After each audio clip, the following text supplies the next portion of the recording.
The Fine Art of Small Talk by Debra. Chapter 2. The Importance of Names. Now that you have committed to having a conversation, you must now remember the single most important rule of a good conversation. Learn and use their names. To master this skill, you'll need to stay focused during the introduction and repeat the name back in your greeting. Like, "Nice to meet you, Debra." Unfortunately, many of us are too busy concentrating on our replies to remember the other person's name. So focus on the name, repeat it, and then formulate your answer. If you do happen to get distracted and miss the other person's name, confess. Simply say something like, "Excuse me, I'm not sure I got your name." This is always a better option over faking it. Never ever fake it.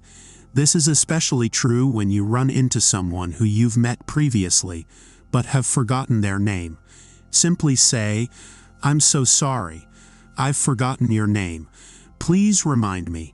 Be proactive, and you'll prevent any impending disaster. Instead of being proactive, we typically try to avoid people because we've forgotten their names. However, if we assume the burden and tell the truth, chances are that we'll go on to have a pleasant conversation.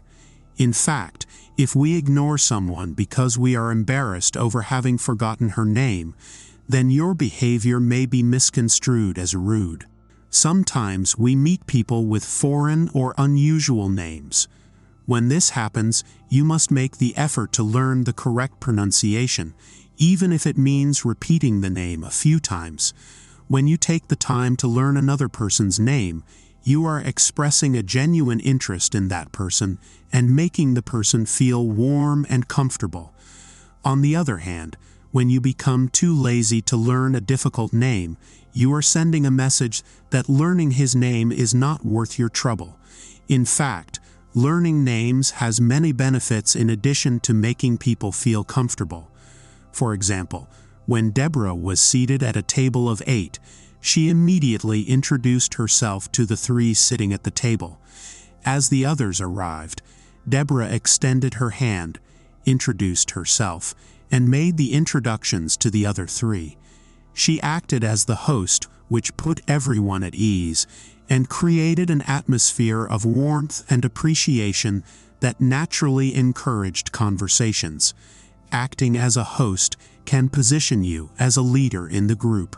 When it comes to names, it's also important to nix the nicknames.